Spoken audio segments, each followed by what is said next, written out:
Bonjour à tous, aujourd'hui nous allons parler de la voiture hybride.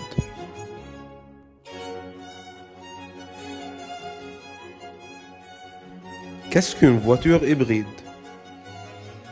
Une voiture hybride est un véhicule automobile faisant appel à deux types d'énergie embarquée pour se mouvoir, dont l'un des deux types est de nature électrique. L'architecture la plus répandue pour ce type de véhicule hybride associe un moteur électrique à un moteur thermique, généralement à essence. Maintenant, on passe aux constituants de la voiture hybride et leur rôle. On voit bien d'après le schéma qu'une voiture hybride est constituée de batteries, d'un convertisseur, de deux moteurs, un électrique, un thermique, et d'un générateur et d'un train planétaire. Maintenant, on passe au rôle des constituants. Le générateur, qui est un alternateur, et à partir d'une énergie mécanique, il délivre un flux électrique qui est envoyé vers la batterie. Les batteries qui ont un rôle de stocker l'énergie pour la fournir au moteur électrique lors du besoin. On a le convertisseur qui est le cerveau du système, où les informations qu'il reçoit des différents capteurs du véhicule lui permettent de gérer le moteur électrique dans ses différentes phases de fonctionnement comme le démarrage et le freinage. On a ensuite le moteur électrique qui est d'habitude placé en bout de la chaîne cinématique et il entraîne les roues. Son rôle est de convertir l'énergie électrique des batteries en énergie mécanique durant les phases de traction du véhicule. Maintenant, on va passer à expliquer les différentes phases lors de la conduite d'une voiture hybride. Commençons par dire qu'on a 6 phases, qui sont 1. Le démarrage, 2. L'accélération, 3. La croisière, 4. La décélération, 5. Le ralenti et 6. L'arrêt. Déjà commençons par le démarrage au moteur, où celui-ci a un contrôle meilleur de la consommation.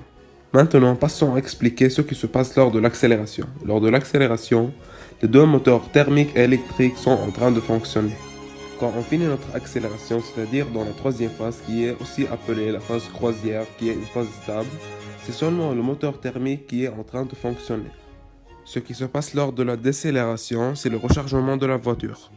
Et le réduit de la consommation d'essence se passe dans la dernière partie qui est le ralenti. Expliquons maintenant mieux les trois plus importantes phases.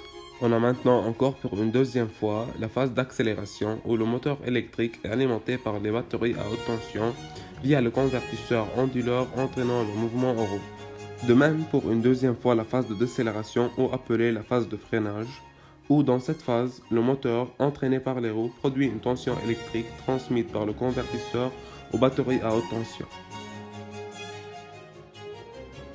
La phase de charge, lorsque le véhicule est stationné, cette immobilisation est mise en profit pour la recharge des batteries à haute tension par le convertisseur 412V. Allons-y maintenant parler un petit peu des avantages et des inconvénients d'une voiture hybride. Commençons-nous en premier par les avantages. Parmi les avantages, on a l'économie de la voiture, c'est-à-dire qu'on ne doit pas dépenser beaucoup de l'argent pour la conduire. On a sa propreté, les réductions fiscales, les sensations au volant, qui est mieux que dans la voiture normale et on n'a pas de problème d'autonomie. Passons maintenant aux inconvénients. Parmi les inconvénients, on a son prix d'achat qui est trop élevé. On a son moteur électrique qui n'est pas utile sur les autoroutes. On a son silence. On a les batteries qui s'usent, c'est-à-dire qu'on doit les renouveler de temps en temps. On a le haut voltage des batteries qui est dangereux lors d'un accident, ce qui veut dire que pour que la voiture fonctionne, on doit avoir des batteries qui ont une haute tension, ce qui est dangereux si on fait un accident. Maintenant, je voudrais vous dire merci à votre écoute et à la prochaine. Мы будем пить вино, потом пойдем смотреть кино. А после отвезу к утру тебя к себе домой. Тихая